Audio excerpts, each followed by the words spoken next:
High views, good afternoon, welcome to smart investor. Markets ప్రస్తుతం లాభాల్లో trade అవుతున్నాయి. Asia market నుంచి వస్తున్న ప్రోత్సాహక సంకేతాల నేపథ్యంలో మన మార్కెట్స్లో ఇవాళ కొద్దిగా బయింగ్ ఇంట్రెస్ట్ కనిపించింది. 76 పైన నిఫ్టీ కాస్త స్థిరంగా ట్రేడ్ అవుతూ వస్తుంది. లాస్ట్ హాఫ్ అన్ అవర్ కొద్దిగా బయింగ్ ఇంట్రెస్ట్ ఎమర్జ్ అయిందని చెప్పుకోవాలి. నిఫ్టీ ప్రస్తుతం 49 పాయింట్ల లాభంతో 7,617 పాయింట్ల దగ్గర ట్రేడ్ అవుతుంది. సెన్సెక్స్ 160 పాయింట్ల లాభంతో 25,012 పాయింట్ల దగ్గర ప్రస్తుతం ట్రేడ్ అవుతుంది. చైనా బ్యాంక్ చూడొచ్చు, కాన్ఫిడెన్స్ ఇచ్చింది. యువాన్ తమ కరెన్సీ అని పడిపోతూ ఉంటే తాము చూస్తూ ఊరుకోబోయిన సంకేతాలు మార్కెట్లకు ఇచ్చిన నేపథ్యంలో ఆసియన్ మార్కెట్స్లో కొద్దిగా స్థిరత్వం మనకు కనిపించింది. అండ్ దానితో లాస్ట్ చూసాము, ఒకే వారంలో 2 సార్లు సర్క్యూట్ బ్రేకర్స్ హిట్ అవ్వడము, మార్కెట్స్ 7% పతనమైన నేపథ్యంలో ఆటోమేటిక్ ట్రిగ్గర్ అయిపోవడంతో ఆ మెకానిజంకి స్వస్తి చెప్పాలని చెప్పి తాత్కాలికంగా నిర్ణయించింది.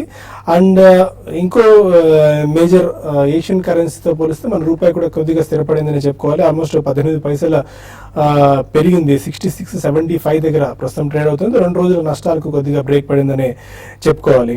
ఓవరాల్గా ఈరోజు మార్కెట్స్ ఈ వీకెండ్ ఎలా ఉండొచ్చు, ఇన్వెస్ట్మెంట్ ట్రేడర్స్ ఎలాంటి స్ట్రాటజీస్ వర్కౌట్ చేయాలి, ఇప్పటి వరకు ఉన్న లాభాలు ఆఖరి వరకు ఏ మేరకు ఉండొచ్చు, సస్టైన్ అవ్వచ్చు అన్న అంశాలపై మనతో మాట్లాడేందుకు బాలగారు అండ్ రాజేందర్ గారు ఉన్నారు. Good afternoon both of you sir. Markets కాస్త షార్ట్ కవరింగ్ అనుకోవాలా, లేకుంటే 76 పైనే నిఫ్టీ సస్టైన్ అవుతూ వస్తుంది. ఏషియన్ మార్కెట్స్లో గత 2 డేస్గా వస్తున్న ఒక ప్యానిక్నెస్ కొద్దిగా స్థిరపడింది. అంటే స్థిరపడిందని చెప్పలేమండి, బట్ డెఫినెట్లీ నిన్న చాలా షార్ప్ గా పడ్డది. అండ్ ఆల్మోస్ట్ లాస్ట్ 3-4 డేస్ నుంచి మనకి లాసెస్ మనం చూస్తున్నాం కాబట్టి అట్లీస్ట్ కొద్దిగా సెమ్లెన్స్ అనేది వచ్చిందండి. So it could be short covering and కొద్దిగా మనకి మిడ్ అండ్ స్మాల్ క్యాప్స్ కూడా స్పొరాడిక్ బయింగ్ అనేది జరుగుతుంది. సో ఐ థింక్ ఇది మళ్ళీ నెక్స్ట్ వీక్ లో కొద్దిగా ఫిజిల్ అవకాశం ఎక్కువ కనిపిస్తుందండి. ఎందుకంటే గోయింగ్ ఫార్వర్డ్ మనకి కొంచెం ఈ స్టెబిలిటీ అనేది రిజల్ట్ సీజన్ అయిన తర్వాతనే వస్తుందండి. ఈ లోపల అబౌట్ 100 to 200 పాయింట్స్ లో నిన్న కూడా మనకి almost about 7500 touch and go అన్నట్టు అనిపించింది. సో ఆల్మోస్ట్ 7500 to 7750, 7800 మధ్యలోనే కొట్టుమిట్టాడే అవకాశం కనిపిస్తుంది. బట్ ఐ థింక్ కొన్ని కౌంటర్స్ లో మాత్రం డెఫినెట్లీ రూపీ కొంచెం క్షీణించింది కాబట్టి ఐటీ కౌంటర్స్ లో, mid cap IT, small cap IT counters లో అండ్ సెలెక్టివ్లీ కొద్దిగా ఫార్మా కౌంటర్స్ లో కొంచెం బయింగ్ యాక్టివిటీ అనేది కనిపిస్తుంది. But mid and small caps లోనే ఎక్కువ మనకి యాక్టివిటీ లెవెల్స్ నెక్స్ట్ వీక్ కూడా కనిపించే అవకాశం ఉంది. పోస్ట్ రిజల్ట్స్ అన్ని అయిన తర్వాత ప్రాబ్లీ ఈ లోపల మనకి బడ్జెట్ సెషన్ కూడా కొద్దిగా ప్రీపోన్ చేసే అవకాశం ఉందని చెప్పి కూడా సంకేతాలు వస్తున్నాయి. కాబట్టి కొంచెం సెంటిమెంట్ పరంగా ఏదైనా సెంబ్లెన్స్ అనేది రావచ్చు. But next 1 week it's going to be consolidation ఉంది. ఓకే, టెక్నికల్స్ ఏం సూచిస్తున్నాయి రాజేంద్ర గారు? ఎందుకంటే యూరోపియన్ మార్కెట్స్ కూడా కాస్త పాజిటివ్గానే ఓపెన్ అయినట్టు ప్రస్తుతం మనం అర్థం చేసుకోవచ్చు. అండ్ ఫ్రెష్ కాల్ రేటింగ్ 76, 77, 78 దగ్గర ఫ్రెష్ కాల్ రేటింగ్ కూడా జరుగుతుంది. దీన్ని ఏ విధంగా మనం అర్థం చేసుకోవచ్చు? ప్రాబ్లీ మనం చార్ట్స్ పరంగా చూస్తే కనుక లాస్ట్ 8 వీక్స్ లో ఏదైతే అప్ మూవ్ మనం చూసాం, ప్రాబ్లీ 75-40 నుంచి 79-70 దాకా ఏదైతే మూవ్ అయిందో, ఐ థింక్ 1 వీక్ లోనే మనం టోటల్ గెయిన్స్ అనేది మనం వైప్అవుట్ అయిపోవడం చూసాం. సో డెఫినెట్లీ ఇక్కడ నుంచి కొద్దిగా టైం కరెక్షన్ అనేది మార్కెట్ లో ఉండే ఛాన్స్ ఎక్కువ ఉంది. ఎందుకంటే ప్రాబ్లీ లాస్ట్ 4-5 డేస్ లోనే ఆల్మోస్ట్ 400 పాయింట్స్ నిఫ్టీ కోల్పోయింది కాబట్టి కొద్దిగా టైం కరెక్షన్ ఉండే ఛాన్స్ అయితే ఎక్కువ కనిపిస్తుంది. ఓన్లీ థింగ్ ఏంటంటే మనకి 7539 ఏదైతే మనకి సెప్టెంబర్ లోస్ ఉందో దాని కింద క్లోజ్ అవుతేనే I think fresh break down అనేది మనం చార్ట్స్ లో చూస్తాం. అండ్ ఒకవేళ దాని కింద అట్లీస్ట్ 2 or 3 డేస్ స్పెండ్ చేస్తే కనుక 7539 కింద ఐ థింక్ నెక్స్ట్ లెవెల్స్ అనేవి మనకి 7420 అండ్ 7210 దగ్గర ఓపెన్ అప్ అయిపోతాయి. సో ఈ నేపథ్యంలో probably it's a consolidation market అని చెప్పొచ్చు. ఒకవేళ మార్కెట్ పుల్ బ్యాక్ వచ్చినా కూడా ఐ థింక్ నిన్నటి గ్యాప్ డౌన్ ఏదైతే ఉందో ప్రాబ్లీ అక్కడ దాకా వెళ్ళే ఛాన్స్ ఉంది. 7721 అండ్ 7800 మధ్యలో మనకి గ్యాప్ డౌన్ ఉంటుంది చూసాం. సో 7674 అండ్ 7721 మధ్యలో గ్యాప్ ఫిల్ చేసి మళ్ళీ కొద్దిగా కన్సాలిడేషన్ అయ్యే ఛాన్స్ ఎక్కువ ఉంది. బట్ ట్రేడర్స్ ఎవరైతే రిస్క్ తీసుకోదలుచుకుంటారో ప్రాబ్లీ అక్యుములేషన్ జోన్ గానే మనం పరిగణిస్తాం. ఇది డిమాండ్ జోన్ అని చెప్తాం టెక్నికల్ పరంగా. సో 7530 కింద స్ట్రిక్ట్లీ స్టాప్ లాస్ పెట్టుకుని అక్యుములేట్ చేయొచ్చు. మార్కెట్ కనుక కొద్దిగా పుల్ బ్యాక్ వచ్చి 7720 అండ్ 7750 వస్తే కనుక అక్కడ ప్రాఫిట్స్ బుక్ చేసుకోమని చెప్తాం. ఓకే, అండ్ బ్యాంక్ నిఫ్టీ ఏం చూస్తుంది? ఆల్మోస్ట్ 99 పాయింట్స్ పెరిగి 16,172 పాయింట్స్ దగ్గర ప్రస్తుతం ట్రేడ్ అవుతుంది. ఇన్ఫాక్ట్ బ్యాంక్ నిఫ్టీ మనం చూస్తే కనుక సెప్టెంబర్ లోస్ అనేది 15,762. సో ప్రాబ్లీ అక్కడ దాకా వచ్చే ఛాన్స్ అయితే కనిపిస్తుంది టెక్నికలీ. బట్ డెఫినెట్లీ కొద్దిగా నిఫ్టీతో పోలిస్తే అవుట్ పర్ఫార్మ్ చేస్తుందని చెప్పొచ్చు. ఎందుకంటే ఆల్మోస్ట్ 3 to 400 పాయింట్స్ మనం బ్యాంక్ నిఫ్టీ పైన ఉంటుంది చూస్తున్నాం. అండ్ నిఫ్టీ ఆల్మోస్ట్ ఒక 20-30 points away from the previous swing లో అని చెప్పొచ్చు. ఈ నేపథ్యంలో ఈవెన్ బ్యాంక్ నిఫ్టీలో కూడా మనకి గ్యాప్ క్రియేషన్ అయితే ఉందో 16,377 అండ్ 16,256 ఈ రెండు గట్టి రెసిస్టెన్స్ జోన్ గా మనం పరిగణిస్తాం. సో ఇన్ఫాక్ట్ లాంగ్ పొజిషన్స్ తీసుకోదలుచుకున్నాం నిన్నటి లో ఏదైతే ఉందో 16,049 దాని కింద స్టాప్ లాస్ పెట్టుకుని లాంగ్ పొజిషన్స్ అటెంప్ట్ చేయొచ్చు. అదేవిధంగా 150 to 200 పాయింట్స్ అప్ వస్తే కనుక అక్కడ ఎగ్జిట్ అయిపోవాలి. మరి ఇంకా కొంతమంది కాలర్స్ లైన్ లో ఉన్నారు. ఫస్ట్ కాలర్ హైదరాబాద్ నుంచి సరస్వతి. గుడ్ ఆఫ్టర్నూన్ అండి. గుడ్ ఆఫ్టర్నూన్ అండి, నేను ఆల్ఫా లియో గురించి రాజేంద్ర గారిని అడగాలండి. చెప్పండి. అంటే 482 స్టాప్ లాస్ ఇచ్చారు. ఓకే, అంటే అది ట్రిగర్ అవుతే ఈ రోజు ఎగ్జిట్ అయిపోమంటారా వద్దంటారా? Alpha Geo. Yeah, I think మీరు ట్రేడర్ అవుతే కనుక డెఫినెట్లీ స్టాప్ లాస్ అనేది మనం ట్రిగర్ అయినప్పుడే ఎగ్జిట్ అవ్వాలండి. బట్ మీరు ఇంకా పొజిషన్ కనుక ఎగ్జిట్ అవ్వకపోతే ఇప్పుడు 452 మనం లో ఫార్మ్ అవుట్ అని చూసాం ఈ రోజు. అండ్ మనకి 468 అనేది 200-day మూవింగ్ యావరేజ్. సో మీ స్టాప్ లాస్ కొద్దిగా ఎక్స్టెండ్ దలుచుకుంటే కనుక 468 కింద క్లోజింగ్ బేసిస్ తో స్టాప్ లాస్ పెట్టుకోండి. అండ్ ఈ స్టాక్ కొద్దిగా అండర్ పర్ఫార్మ్ చేసే ఛాన్స్ ఉంటుంది, ఎందుకంటే ఇది 20-day మూవింగ్ యావరేజ్ కింద ట్రేడ్ అవుతుంది. 570 అండ్ 575 మధ్యలో మీరు ప్రాఫిట్స్ బుక్ చేసుకోవచ్చు. ఉన్న పొజిషన్ ని 468 కింద క్లోజింగ్ బేసిస్ స్టాప్ లాస్ పెట్టుకుని హోల్డ్ చేయండి. మరో కాలర్ హైదరాబాద్ నుంచి Sreesanth. Hello, good afternoon sir. Good afternoon అండి. సార్ నేను వీసా వచ్చేసి 100 రూపీస్ కొన్నాను, బై చేశాను 50,000 షేర్స్. ఒకసారి రిపీట్ చేయండి శ్రీశాంత్. 100 రూపీస్ కొన్నానండి వీసా గారు 50,000 రూపీస్ కి. హలో, మీ ఇది స్టాక్ అర్థం అవ్వట్లేదు. వీసా గారు అండి 100 రూపీస్ కి బై చేశాను, వి సాగర్ 490 షేర్స్. ప్రజెంట్ వచ్చేసి 55 రూపీస్ ఉంది, మరి అది పెరిగే అవకాశం ఉందా లేదా? స్టిల్ కొద్దిగా ఆడియో అంత క్లియర్ గా లేదండి, కొంచెం can you spell the stock? Hello, hello, still we are unable to Hello. Track your stock. V Sagar, వీసా గారు politics. V Sagar politics still సరే వి ఆర్ నాట్ ట్రాకింగ్. మీరు ఒకసారి మెయిల్ చేయండి, ఆ స్టాక్ గురించి మీకు మళ్ళీ వివరంగా చెప్పే ప్రయత్నం చేస్తాం. అండ్ మరో కాలర్ విద్యాసాగర్. అదే విద్యాసాగర్ గారు. Sir very good afternoon sir, all of you. Good afternoon. Sir Balasubrahmanyam sir గారిని రిక్వెస్ట్ చేస్తాను, మంచి క్వాలిటీ ఉండే stocks, mid cap and small caps, long term లో 2 to 3 years హోరైజన్స్ ఉండేట్టుగా చెప్పండి సార్. దాంట్లో మోల్టెక్ ప్యాకేజెస్, రెండోది హరిత సీట్స్, అవి సార్ సీటింగ్, హరిత సీటింగ్. రెగ్యులర్ గా మీకు చెప్తూనే ఉన్నామండి, దివాళీ పిక్స్ ఇచ్చాము, న్యూ ఇయర్ 2016 పిక్స్ ఇచ్చాము. కుటుంబరావు గారు, బాలా గారు అండ్ జగన్నాథం తునికొండ గారు అందరూ almost small and mid cap సహా అన్ని రంగాల షేర్స్ ని ఇచ్చారు. మీరు రెగ్యులర్ గా వాచ్ చేస్తుండండి ఆ పిక్స్ కి సంబంధించి. ఇప్పుడు మీరు అడిగిన మోల్టెక్ అండ్ హరిత సీటింగ్స్. యా, రెండు కూడా బాగానే ఉన్నాయండి, both good companies. And Moldtek especially వాళ్ళకి రా మెటీరియల్ ప్రైసింగ్ లో చాలా అడ్వాంటేజెస్ వస్తాయి, ఎందుకంటే షార్ప్ గా పడ్డది క్రూడ్ పెట్రోలియం కాబట్టి. అండ్ ఇన్ మోల్డెడ్ లేబులింగ్ అని చెప్పి వాళ్ళు పైనీర్ చేశారండి ఒక కాన్సెప్ట్. అంటే కంటైనర్ కంప్లీట్లీ లేబులింగ్ అయ్యి ప్రింటింగ్ అయ్యి బయటకు వస్తుంది. సో అది actually it's intellectual property based stock అని చెప్పుకోవాలి. సో డెఫినెట్లీ మీరు అది ఉంచొచ్చు. అండ్ హరిత సీటింగ్ సిస్టమ్స్ ఈ మధ్య conventional and run of the mill commodity seatings దగ్గర నుంచి some of the European manufacturers దగ్గర లగ్జరీ కార్స్ ఇటువంటి వాటి కూడా హై ఎండ్ సీటింగ్ సిస్టమ్స్ కూడా చేస్తున్నారు. రెండు కూడా బాగానే ఉంటాయండి. సో డెఫినెట్లీ మీరు రెండు హోల్డ్ చేయండి, ఆల్రెడీ హోల్డ్ చేస్తుంటే. ఒకవేళ కొనదలుచుకుంటే మాత్రం డెఫినెట్లీ ఫస్ట్ ప్రైస్ పాయింట్లో ఇక్కడ కొనొచ్చండి. ఒక 10-15% ఏదైనా కనెక్షన్ ఉంటే సెకండ్ ప్రైస్ పాయింట్లో కొనండి. ఏలూరు నుంచి కిషోర్ మరో కాలర్. సార్ నమస్తే అండి. నమస్కారం అండి. ఐజీఎల్ 2 దశ గ్యాస్ ఫ్యూచర్ 571 లో బై చేసామండి. ఓకే, దాన్ని హోల్డ్ చేయమన్నారా? దాని పొజిషన్ ఏంటంటే IGL features at 571. Yeah, stock మాత్రం చూస్తే కనుక లైఫ్ టైమ్ హై బ్రేక్ అయిందండి లాస్ట్ వీకే. మనకి ఇది ప్రాబ్లీ బుల్ ట్రెండ్ లోనే డెఫినెట్లీ ఉంటుంది. కాకపోతే మనకి చాలా షార్ప్ మూవ్మెంట్ వచ్చింది కాబట్టి 580 నుంచి ఆల్మోస్ట్ 585 దాకా మూవ్ అవుట్ అని చూసాం. మేబీ కొద్దిగా రీట్రేస్ అయ్యే ఛాన్స్ ఉంది. ఇన్ కేస్ మీరు 2 to 3 months వ్యూ ఉంటే 20-day మూవింగ్ యావరేజ్ ఏదైతే ఉందో 519 కింద స్టాప్ లాస్ పెట్టి హోల్డ్ చేయండి. ప్రాబ్లీ మార్కెట్ కొద్దిగా అప్ మూవ్ వచ్చి కొద్దిగా పుల్ బ్యాక్ వస్తే కనుక 600 to 620 దాకా వెళ్ళే ఛాన్స్ ఉంది. సత్తెనపల్లి నుంచి నాగేశ్వరరావు మరో కాలర్. హలో. హలో, అదే నాగేశ్వరరావు గారు. నమస్తే సార్. బాలా గారు సార్. నమస్కారం, చెప్పండి. Ion exchange sir, ion exchange, Mangalam cement, ఆ రెండు కొని ఉన్నాయండి. ఏ పేరు? అయాన్ ఎక్స్చేంజ్ ఏమో సంవత్సరం అయిందండి కొని, 180 రూపాయలు కొన్నాం. తర్వాతనే మంగళం సిమెంట్ 118 రూపాయలు కొన్నాం. ఓకే ఎప్పటి వరకు ఉంచుకోవచ్చు, ఎంత రేట్ రావచ్చు అనే ఐడియా తోటి. ఓకేనండి, fine. Ion exchange and Mangalam cements.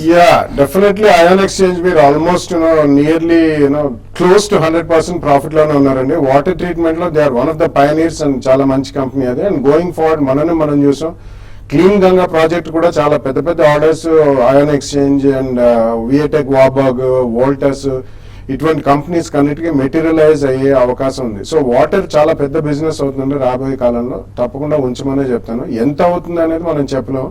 మీ దగ్గర క్వాంటిటీ ఎక్కువ ఉంటే మీ రిస్క్ అప్టైట్ ని బట్టి ఏదైనా కొద్దిగా ప్రాఫిట్ బుక్ చేయగలిగితే చేయండి. బట్ కరెంట్లీ మాత్రం చాలా స్ట్రాంగ్ ఉన్నాయి. సో రెండు కూడా ఉంచమనే చెప్తానండి. మంగళం సిమెంట్ కమాడిటీ ప్లే కాబట్టి కొంచెం మీకు ఎక్కడైనా 20-25% ప్రాఫిట్ జోన్ లోకి వస్తాయి. ఎందుకంటే next 2 quarters cement company results అన్ని బాగుంటాయి. మాన్సూన్ అయిన తర్వాత జనరలీ ఆఫ్ టేక్ కూడా బాగుంటుంది. ఇన్ఫ్రాస్ట్రక్చర్ ప్రాజెక్ట్స్ కూడా మెటీరియలైజ్ అవుతున్నాయి. సో డెఫినెట్లీ అందులో మీకు క్వాంటిటీ ఎక్కువ ఉంటే మాత్రం అబౌట్ 25-30% ప్రాఫిట్ లో ఉన్నప్పుడు కొద్దిగా ప్రాఫిట్ బుక్ చేస్తే వెళ్ళండి. కొంచెం మాత్రం ఉంచండి. నెక్స్ట్ 1 or 2 years రెండు మంచి రిటర్న్స్ ఇస్తాయి. ఫైన్. ఇక మరిన్ని కాల్స్ అండ్ ఈమెయిల్స్ తీసుకునే ముందు స్మార్ట్ ఇన్వెస్ట్ లో చిన్న బ్రేక్ తీసుకుందాం.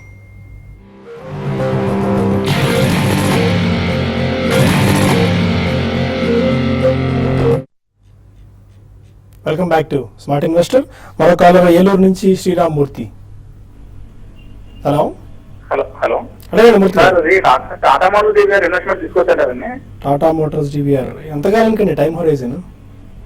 అంటే ఒక 6 months 1 year పాయింట్ వస్తుందండి.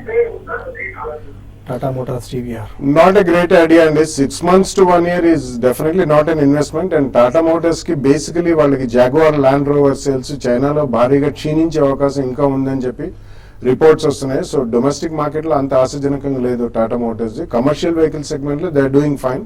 బట్ ఓవరాల్ వరల్డ్ వైడ్ కూడా రెసెషనరీ ట్రెండ్స్ ఉన్నప్పుడు లగ్జరీ కార్ సేల్స్ అనేది పడతాయండి. సో 6 months to 1 year కి మాత్రం ఐ వుడ్ నాట్ సజెస్ట్. మీరు గ్యాప్ చూసి డెఫినెట్లీ ఇందులో ఏదైనా పెరుగుదల ఉంది అనుకుంటే మాత్రం I think there are better options అండి. ఈస్ట్ గోదావరి నుంచి శ్రీనివాస్ మరొకరు. అడగండి శ్రీనివాస్ గారు. నమస్తే అండి. Tata Global, Tata Motors, Tata Steel, Bank of India తీసుకుందాం అనుకుంటున్నారా? తీసుకుందాం అనుకుంటున్నామండి. Tata Global, Tata Motors, Tata Beverages, Steel Steel. Tata. I don't think, and I think all of them are avoidable. Currently మాత్రం డెఫినెట్లీ అన్ని కూడా అవాయిడ్ చేయొచ్చండి. Because performing sectors and performing companies లో పెట్టండి.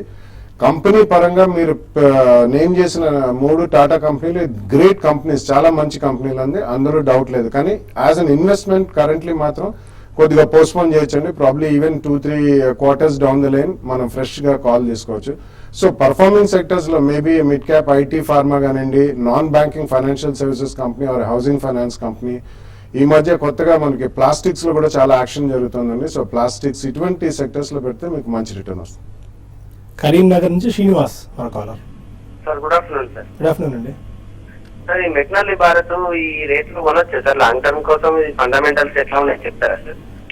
మెక్నల్లీ భారత్ ఇవన్నీ కూడా చాలా థిన్లీ ట్రేడెడ్ షేర్స్ అండి. మెక్నలీ భారత్ ఇవన్నీ కల్కటా బేస్డ్ వాళ్ళకి కొద్దిగా ఈ టీ ట్రేడింగ్ లో వీటన్నిటిలో ఉంటారు. బట్ ఇందులో లిక్విడిటీ తక్కువ ఉంటుంది కాబట్టి లాంగ్ టర్మ్ ఇన్వెస్ట్మెంట్స్ అనేది ఫెయిర్లీ లిక్విడ్ స్టాక్ లో పెట్టండి. ఇందాక చెప్పినట్టు maybe housing finance companies, private sector banks, mid cap IT and pharma and plastics లో మంచి ఫ్యూచర్ ఉంటుందండి. ఈవెన్ ఆటో ఆన్సిల్ లో కూడా. సో అటువంటి వాటిలో పెట్టుకుంటే బెటర్ అండి. ఇవి ఎక్స్క్లూజివ్లీ కల్కటా బేస్డ్ కంపెనీస్ కొద్దిగా లైమ్ లైట్ లోకి వస్తున్నాయి, కానీ లిక్విడిటీ అంతగా ఉండదు, అది మాత్రం గమనించండి. కాకినాడ నుంచి మూర్తి మరో caller. Good afternoon sir. Good afternoon అండి. సార్ ఈ ఇప్పుడున్న ప్రెసెంట్ ప్రైస్ లో పిపావన్ డిఫెన్స్ తీసుకోవచ్చండి. అలాగే 3D ప్రింటింగ్ అనేది కొత్త టెక్నాలజీ ఏదో వస్తుంది కదండి, దానికి సంబంధించిన స్టాక్లు ఏమైనా ఉన్నాయండి ప్రస్తుతం మార్కెట్ లో? డిఫెన్స్ ప్రస్తుతం బై నో చేసుకోవచ్చు. ఇట్స్ అవాయిడ్ అండి. బేసికలీ స్టాక్ చూస్తే కనుక ఈవెంట్ బేస్డ్ మూవ్మెంట్ చూస్తుంది దీనిలో లాస్ట్ కపుల్ ఆఫ్ వీక్స్ గా కూడా. సో డెఫినెట్లీ ఇట్లాంటి స్టాక్స్ అవాయిడ్ చేయాలి. మేబీ లాంగ్ టర్మ్ కోసం అయితే it's not a good stock. But మీరు ట్రేడింగ్ పరంగా తీసుకోవాలనుకుంటే 72 కింద క్లోజింగ్ బేసిస్ స్టాప్ లాస్ తీసుకోవాలి. అండ్ మార్కెట్ కొద్ది పుల్ బ్యాక్ వచ్చి 94 and 96 వస్తే కనుక అక్కడ ఎగ్జిట్ అవ్వాలి. అండ్ 3D ప్రింటింగ్ స్టాక్స్ అంటే ఏం ఉండవండి కరెంట్లీ. అదంతా ఇప్పుడు కూడా చాలా స్మాల్ స్కేల్ ఇండస్ట్రీలో అంటే 3D ప్రింటింగ్ చాలా మంది జ్యువెలర్స్ ఆల్రెడీ వాడుతున్నారు మనకి ఇండియాలో కూడా. So world wide 3D printing అనేది ఇంకా ఇట్స్ ఎట్ టు క్యాచ్ అండి. 3D ప్రింటింగ్ అంటే కొత్త technology, it's a buzz word అండి. 3D printing can be done in buildings. You can also build, aircrafts. You can make human organs ఇట్లా ఉంటుంది. It's a vast buzz word కాబట్టి దానికి related stocks అంటే currently ఇండియాలో అయితే ఏం లేవండి. విజయవాడ నుంచి అమర్ మన కాలర్. నమస్తే సార్. నమస్కారం అండి. సార్ జేబీ కెమికల్స్ 170లో ఉన్నాయి సార్. టీసీఎస్ 2451 ఉన్నాయి సార్. వీటిని ఇంకా అక్యుములేట్ చేసుకోవాలా, అమ్మేయాలా, ఉండాల్సి వస్తే ఎంతకాలం ఉండాల్సి వస్తుంది? ఇంకా కొనమన్నా కొంటాను, అమ్మేమన్నా అమ్మేస్తాను, ఇంకొంచెం ఏమన్నా తీసుకోమన్నా తీసుకుంటాను. 3-6 months ఇంకా చెప్పండి కొంచెం వివరంగా. JB chemicals and TCS. JB chemical చూస్తే కనుక లాస్ట్ 1 year లోనే ఇది మనకి 179 నుంచి ఆల్మోస్ట్ 318 హై అయ్యి ప్రాబ్లీ ఇప్పుడు కొద్దిగా కన్సాలిడేషన్ జోన్ లో ఉంది. సో డెఫినెట్లీ మీరు ఉన్న పొజిషన్ అయితే హోల్డ్ చేయండి. ప్రాబ్లీ ఏదైతే అప్ మూవింగ్ స్టాక్స్ ఉంటాయో మనం I think 200-day moving average దగ్గర మనం యావరేజ్ చేయొచ్చు కావాలి. I mean in case you want to buy more. So 256 is 200-day moving average. అక్కడ వస్తే మీరు యావరేజ్ చేయండి. మేబీ 6 months to 1 year అంటున్నారు కాబట్టి మళ్ళీ ప్రీవియస్ హై ఏదైతే 320-330 ఉందో అక్కడ దాకా వచ్చే ఛాన్స్ ఉంది. ఐ థింక్ టెక్నాలజీ స్టాక్స్ కొద్దిగా అండర్ పర్ఫార్మ్ చేయడం చూస్తున్నాం గత కొన్ని నెలలుగా. సో డెఫినెట్లీ టీసీఎస్ అయితే అక్యూములేట్ చేయకూడదు. అండ్ ఐ థింక్ ఇది 200-day మూవింగ్ యావరేజ్ కింద ట్రేడ్ అవుతున్న stock. So currently 2400 share trade అవుతుంది. సో డెఫినెట్గా ఇది 2524 ఏదైతే 200-day మూవింగ్ యావరేజ్ ఉందో అక్కడికి వస్తే మీరు డెఫినెట్లీ ఒకసారి ప్రాఫిట్స్ బుక్ చేసుకుని పర్ఫార్మింగ్ సెక్టర్లోకి ఎంటర్ అవ్వచ్చు. హైదరాబాద్ నుంచి శివారెడ్డి మన కాలర్. హలో, అడగండి శివారెడ్డి గారు. నమస్తే సార్. నాది టాటా స్టీల్ అండ్ ఎగ్జావేర్ ఆప్షన్ కాల్ లో ఉన్నాను 250 and 270లో. ఓకే. ఈ 2 days లో ఎలా ఉంటుంది ఏంటి అనేది కొంచెం చెప్తారని కాల్ చేశానండి. ఓకేనండి. ఐ థింక్ ప్రాబ్లీ మనకి నిన్నటి లో ఏదైతే ఉందో ఐ థింక్ అవి స్టాప్ లాస్ మీరు పెట్టుకోవాలండి. 2 days కోసమే ట్రేడ్ అంటున్నారు కాబట్టి. సో టాటా స్టీల్ 248 కింద నిన్నట్లో ఏదైతే ఉందో దాని కింద క్లోజ్ అవుతే కనుక మీరు స్టాప్ లాస్ ఎగ్జిక్యూట్ చేసుకోవాలి, అంటే మీ కాల్ ఆప్షన్ అమ్మేయాలి. అదేవిధంగా హెక్సావేర్ కూడా ప్రాబ్లీ 4-day లో ఏదైతే ఉందో 232 కింద క్లోజింగ్ బేసిస్ లో స్టాప్ లాస్ పెట్టుకుని రెండు హోల్డ్ చేయాలి. మార్కెట్ ఏమాత్రం 1.5 to 3% మధ్యలో పుల్ బ్యాక్ వస్తే కనుక ఎగ్జిట్ అవ్వచ్చు. ఎందుకంటే నిఫ్టీ మేబీ ఇంకొక 50 to 70 points ఇక్కడ నుంచి అప్ మూవ్ వచ్చే ఛాన్స్ ఉంది. సుబ్బారావు మరో కాలర్. హలో, అడగండి సుబ్బారావు గారు. నమస్తే అండి. మేక్ ఇన్ ఇండియా తరఫున ఈ డిఫెన్స్ సెక్టర్ కి సెంట్రల్ గవర్నమెంట్ ఫండ్ బాగా ఇస్తుంది కదా సార్, ఆ కంపెనీకి సంబంధించినటువంటి చెప్పవలసిందిగా కోరుతున్నాం సార్. డిఫెన్స్ రిలేటెడ్ స్టాక్స్ ఈ మధ్య బాగా ఫోకస్ లో కనిపిస్తున్నాయి. పిపావో డిఫెన్స్ ఇప్పుడే మనం డిస్కస్ చేసాం. జెన్ టెక్నాలజీస్ ప్లస్ మన Hyderabad based Astra Microwave, Reliance Infra లాంటి కంపెనీస్ ఇవన్నీ అంటే ఆయన చాలా పెద్ద స్టేట్మెంట్ చేశారండి. మేక్ ఇన్ ఇండియా తరఫున ఆ కంపెనీ అని చెప్పి. సో మేక్ ఇన్ ఇండియా అంటే you can do anything. It's not only manufacturing చాలా స్ట్రాంగ్ ఉండాలి ఇండియాలో. సో అది ఏ సెక్టర్లోనే రావచ్చండి. సో ఎస్పెషలీ డిఫెన్స్ అనేది ఆర్ ఈవెన్ హెవీ మెషినరీ కానివ్వండి, ఎలక్ట్రికల్స్ కానివ్వండి, ఏదైనా ఉంటుంది. So it's a vast buzz word కాబట్టి make in India. Specially defence stocks అవి ఆర్డర్స్ వచ్చిన తర్వాత మెటీరియలైజ్ అయ్యి వీళ్ళు సప్లై చేయడానికి అవన్నీ లాంగ్ టర్మ్ కాంట్రాక్ట్స్ ఉంటాయండి. సో సెలెక్టివ్లీ కొన్ని ఇప్పుడే మనం అనుకున్నట్టు పిపా డిఫెన్స్ ఎవరు అడిగారు, if you have a 3 to 5 year view, అటువంటివి మీరు ట్రేడ్ కూడా చేయాలండి. మధ్యలో ఒక్కసారి కొని మర్చిపోయే స్టాక్స్ కాదు. ఎందుకంటే వీటికి కొద్దిగా ఈక్విటీ పరంగా కూడా పెద్ద పెద్ద ఈక్విటీస్ ఉంటాయి. ఎందుకంటే డిఫెన్స్ సప్లైస్ ఇవన్నిటి కూడా వాళ్ళకి ప్రీ క్వాలిఫికేషన్ టెండర్స్ దానికైనా కానీ ఒక ఈక్విటీ క్యాపిటల్ అనేది ఉండాలి. So it's a buzz word అని రెగ్యులర్ గా మనం చెప్తూనే ఉంటాం, ఏవేవి లైమ్ లైట్ లోకి ఉంటాయో. సో మీరు వాచ్ చేస్తున్నాను. తాడిపత్రి నుంచి రంగనాథ్ మన కాలర్. హలో, అడగండి రంగనాథ్ గారు. సార్ బాలా గారు. ప్రశ్న వినిపిస్తుంది సార్. పాల్గేట్ టెక్నాలజీస్ 110.85 పైసలు బై చేసాము. ఓకే. అది లాంగ్ టర్మ్ కోసం ఉంచుకోవచ్చు. పార్లర్ టెక్నాలజీస్ స్టిల్ బజింగ్ గా కనిపిస్తుంది కూడా. రీసెంట్లీ అది చాలా స్ట్రాంగ్ పర్ఫార్మెన్స్ మనం చూసామండి. అండ్ వాళ్ళు రీసెంట్లీ ఇంకొక పోర్టల్ లో కూడా ఒక ఈక్విటీ స్టేక్ అనేది అక్వైర్ చేశారు. So they are trying to be reasonably good. అంటే వాళ్ళు ఈ టైలింగ్ లో గ్రో అవ్వాలని చూస్తున్నారు. I think you can buy the stock and already ఉంటే మాత్రం ఉంచండి తప్పకుండా. సో గోయింగ్ ఫార్వర్డ్ మనకి ఆ గ్రోత్ అనేది క్వార్టర్ ఆన్ క్వార్టర్ ఎలాగుంటుంది దాన్ని బట్టి you can continue to stand. ఒకవేళ క్వాంటిటీ ఎక్కువ ఉన్నప్పుడు ఏదైనా మేజర్ స్పోర్ట్స్ అంటే వస్తే కొద్దిగా ప్రాఫిట్ బుక్ చేయండి. బట్ కరెంట్లీ మాత్రం లైమ్ లైట్ లో ఉంది and it's decent management also, కాబట్టి మీరు హోల్డ్ చేయండి. హైదరాబాద్ నుంచి నగేష్ మన కాలర్. నగేష్ గారు. హలో, నమస్తే అండి. నమస్కారం అండి. సార్, నేను ఐసిఐసిఐ బ్యాంక్ 332 అండ్ ఎస్బీఐ 280లో తీసుకున్నానండి. అవేమైనా యావరేజ్ చేయొచ్చా ఈ ప్రైస్ లో? ఇప్పుడు బాగా పడ్డాయి కదా. మీరు ట్రేడర్ అండి, ఇన్వెస్టరా? State Bank of India and ICICI Bank. Okay, మీరు ట్రేడింగ్ పర్పస్ తీసుకున్నారు ట్రేడింగ్ ఇన్వెస్ట్మెంట్? కాదు, I'm a long term investor అంతే. State Bank of India and ICICI.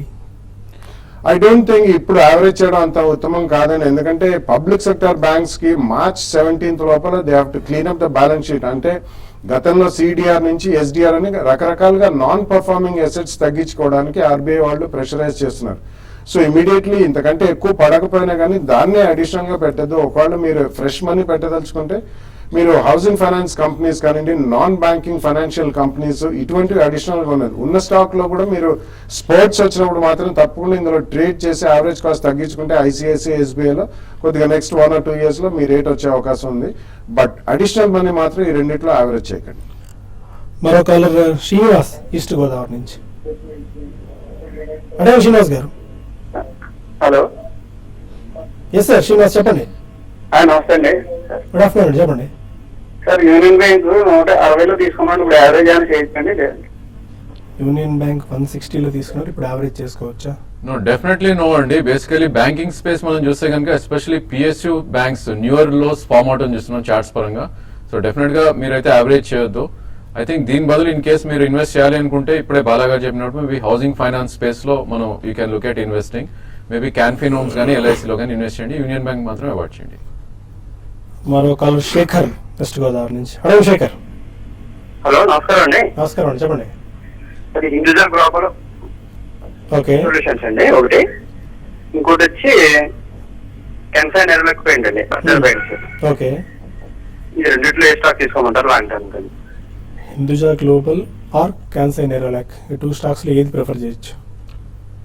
Yeah, I think ఈ రెండిట్లో ప్రిఫరెన్స్ అంటే రెండు కూడా కంప్లీట్లీ డిఫరెంట్ బిజినెసెస్ అండి. క్యాన్సర్ నెరాలకు యాక్చువల్లీ ఐ థింక్ ఈ రోజు అది ఆల్మోస్ట్ ఇయర్లీ హైలో ఉంది. సో పెయింట్ కంపెనీస్ అన్ని కూడా డెఫినెట్లీ బాగా రాణించే అవకాశం ఉంది. సో హిందుస్థాన్ గ్లోబల్ అనేది it's a BPO and IT enabled services అండి. సో మీరు రెండిట్లో కూడా 50-50 తీసుకోండి. Strong stocks. హిందూజా గ్లోబల్ కూడా it's a very strong, fundamentally strong company. So Kansai Nerolac మాత్రం definitely over the next 1 or 2 years all 3 paint companies are doing well. Kansai Nerolac yearly high వచ్చింది కాబట్టి you can go with Kansai better. And Rajendra గారు, రీసెంట్గా ఈ list అయిన share చూసుకున్నట్టయితే ఇప్పుడు ఆల్కమ్ కానివ్వండి, డాక్టర్ లాల్ ప్యాథ్ ల్యాబ్స్ కానివ్వండి, రీసెంట్గా నారాయణ హృదయాలయ చూసుకున్నా చాలా స్ట్రాంగ్గా కనిపిస్తుంది. నారాయణ హృదయాలయ నిన్నటి మార్కెట్ పతనంలో కూడా కొద్దిగా స్థిరపడింది. ఎలా ఉండొచ్చు? టెక్నికల్స్ ఏమన్నా చార్ట్స్ చూస్తున్నా ఏం కనిపిస్తున్నాయి? యా, బేసికల్ ఐ థింక్ దీనిలో హిస్టరీ ఎక్కువ లేదండి. ఇన్ కేస్ ఈ స్టాక్ ఎవరైనా హోల్డ్ చేస్తుంటే మాత్రం మనకి ఏవైతే ఈ ఇయర్ లో ఉన్నాయో అవి స్టాప్ లాస్ పెట్టుకుని, అండ్ ఏదైతే lower hire tops and higher bottoms ఎక్కడైతే ఫామ్ అవుతుందో మనం చూసుకుంటుండాలి. సో ప్రాబ్లీ ట్రైలింగ్ స్టాప్ పెట్టుకుంటూ మనం వీటిని రన్ చేసుకుంటే ప్రాబ్లీ రిటర్న్ ఆన్ క్యాపిటల్ ఎక్కువ వచ్చే ఛాన్స్ ఉంది. అండ్ స్టిల్ మార్కెట్స్ పాజిటివ్గానే ట్రేడ్ అవుతున్నాయి. సెన్సెక్స్ 143 పాయింట్స్ లాభంతో 24,995 పాయింట్ల దగ్గర ప్రస్తుతం ట్రేడ్ అవుతుంది. నిఫ్టీ 46 పాయింట్ల లాభంతో 7,614 పాయింట్ల దగ్గర ట్రేడ్ అవుతుంది. 76 అబౌవ్ నిఫ్టీ కాస్త సస్టైన్ అవుతున్నట్టు కనిపిస్తుంది. రాజేంద్ర గారు ఫైనల్ గా ఎనీ టేక్ సస్టైన్ అవ్వచ్చా 76 అబౌవ్? యా, ప్రాబ్లీ నేను ఫస్ట్ ఓపెనింగ్ స్పీచ్ లో చెప్పినట్టు టైం కరెక్షన్ ఉండే ఛాన్స్ ఉంది డెఫినెట్లీ. ఐ థింక్ ఎవరైతే ట్రేడర్స్ ఉన్నారో నిన్నటి లో కానీ లేకపోతే 7530 కింద స్టాప్ లాస్ పెట్టుకుని లాంగ్ పొజిషన్స్ తీసుకుంటే ఇక్కడ నుంచి కూడా నిన్నటి గ్యాప్ ఫిల్ చేసే ఛాన్స్ ఉంది. మేబీ 77-20 దాకా వెళ్ళే ఛాన్స్ ఉంది. Fine, thank you very much Rajendra గారు అండ్ మన గారు. ఇది ఇవాల్టి స్మార్ట్ ఇన్వెస్టర్. అంటే బిజినెస్ బ్రేక్ఫాస్ట్ లో మళ్ళీ కలుద్దాం. Stay with us.